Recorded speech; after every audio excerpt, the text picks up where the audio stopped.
दोस्तों, स्वागत है आपका हमारे YouTube चैनल में। दोस्तों, आज हम आपको बताने वाले हैं केदारनाथ मंदिर के बारे में कुछ रोचक तथ्य। दोस्तों, केदारनाथ मंदिर बहुत ही लोकप्रिय मंदिर है और इसके बारे में सब काफी लोकप्रियता से जानना चाहते हैं। केदारनाथ मंदिर को लेकर लोगों के मन में ये सवाल जरूर उठता है, केदारनाथ मंदिर की ऐसी क्या विशेषता है जिसकी वजह से केदारनाथ मंदिर इतना ज्यादा लोकप्रिय है। दोस्तों, हम आपको केदारनाथ मंदिर की कुछ ऐसी ही विशेषताएं बताएंगे जिनकी वजह से केदारनाथ मंदिर इतना ज्यादा प्रसिद्ध है। नंबर 1, दोस्तों, केदारनाथ मंदिर की सबसे बड़ी विशेषता यह है कि यहाँ पर शिवलिंग स्थित है और ये शिवलिंग त्रिकोण के आकार पर एक बड़ा सा पत्थर है और इसे भगवान शिव के बेल रूपी पीठ के अवतार का एक हिस्सा माना जाता है। और सबसे हैरानी वाली बात तो ये है कि ये शिवलिंग मानव निर्मित न होकर प्राकृतिक है,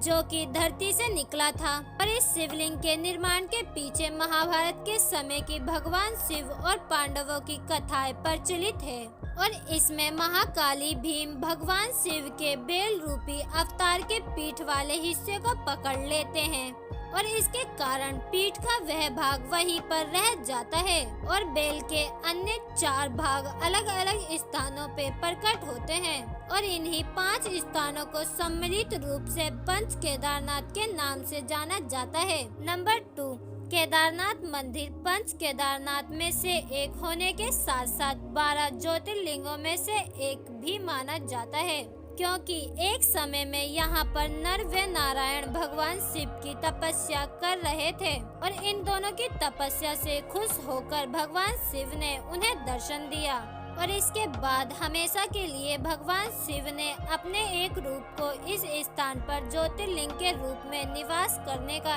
एक दोनों को आशीर्वाद दिया और इसके बाद से ही केदारनाथ का एक स्थान ज्योतिर्लिंगों में से शामिल हो गया। नंबर 3, केदारनाथ मंदिर का निर्माण बड़े बड़े पत्थरों, चट्टानों, शिलाखंडों से किया गया है। दोस्तों, इन शिलाखंडों को आपस में जोड़ने के लिए इंटरकोलिंग तकनीकों का इस्तेमाल किया जाता है और दोस्तों, उसमें कहीं भी सीमेंट इत्यादि का प्रयोग नहीं किया जाता है। केदारनाथ मंदिर समुद्र तल से 22,000 फीट की ऊंचाई पर स्थित है और इतनी ऊंचाई पर शिलाखंडों को पहुंचाना और एक के ऊपर एक रखकर इंटरकोलिंग करना किसी अन्य व्यक्ति की क्षमता में नहीं है और मंदिर निर्माण का यह अद्भुत रूप इसे और भी अधिक रोचक बनाता है। नंबर 4, दोस्तों, केदारनाथ मंदिर भक्तों के लिए केवल 6 महीने तक खुला रहता है और दोस्तों, मई में अक्षय तृतीया के दिन खोला जाता है और दिवाली के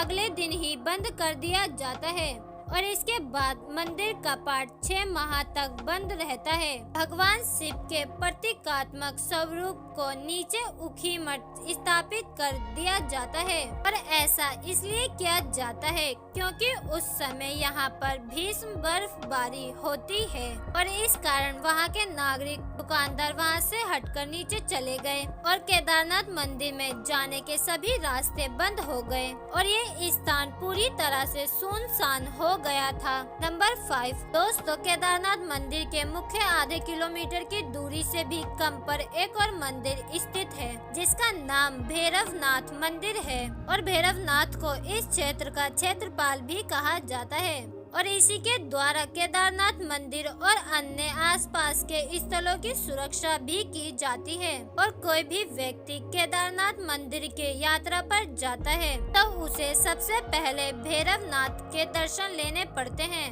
वरना केदारनाथ की यात्रा पूरी नहीं मानी जाती और ठंड के समय में बाबा भैरवनाथ के द्वारा ही केदारनाथ की देखभाल और पूजा भी की जाती है। नंबर 6, दोस्तों, केदारनाथ मंदिर का सबसे बड़ा रोचक तथ्य यहाँ पर जलने वाली ज्योत है, क्योंकि जब मंदिरों के पुजारियों द्वारा ठंड के समय में मंदिरों के गेट बंद कर दिए जाते हैं तब पुजारी मंदिर के अंदर एक जलता हुआ दीपक छोड़कर चले जाते हैं और 6 महीनों बाद जब मंदिरों को दोबारा खोला जाता है तो मंदिरों में दीपक पहले की तरह ही जल रहे होते हैं और ऐसा लगता है जैसे मंदिरों में कल ही साफ सफाई और पूजा पाठ किया गया हो। और 2013 में आई भीषण त्रासदी के बाद जब मंदिरों को मई माह में खोला गया था तब ये अखंड ज्योत जल रही थी। नंबर 7 दोस्तों, 2013 में केदारनाथ में आई प्राकृतिक आपदा के बारे में तो सब अच्छी तरह ही जानते हैं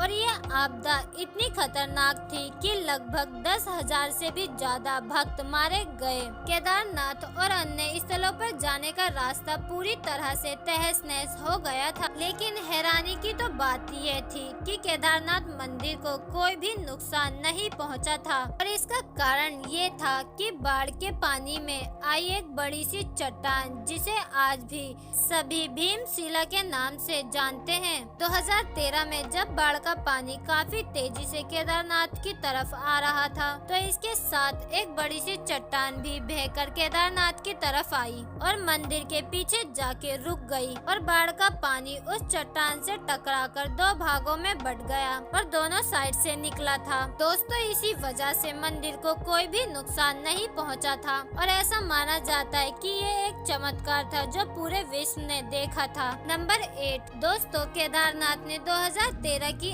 आपदा ही नहीं बल्कि केदारनाथ मंदिर लगभग 400 साल तक बर्फ से ढका हुआ था। पाडिया इंस्टीट्यूट हिमालय देहरादून के द्वारा एक शोध किया गया था जिसमें बताया गया था 13वीं शताब्दी से 17वीं शताब्दी तक यहाँ पर भीषण बर्फबारी हुई थी और इस बर्फबारी में केदारनाथ ही नहीं बल्कि संपूर्ण क्षेत्र बर्फ से ढक गया था और 400 साल तक पूरी तरह से बर्फ से ढका रहा था। 17वीं शताब्दी में बर्फ को हटाने के बाद मंदिर दोबारा देखने में आया और फिर यहाँ पर यात्राएं शुरू कर दी गई और केदारनाथ मंदिर की दीवारों पर बर्फ के निशान आज भी देखने को मिलते हैं। नंबर 9 दोस्तों, केदारनाथ मंदिर का एक और रोचक तथ्य यहाँ के पुजारियों से जुड़ा हुआ है। सदियों पहले जब भारत में भूमि पर आदि शंकराचार्य ने जन्म लिया था तब उसके द्वारा केदारनाथ मंदिर का दोबारा निर्माण किया गया था और इसके साथ ही शंकराचार्य की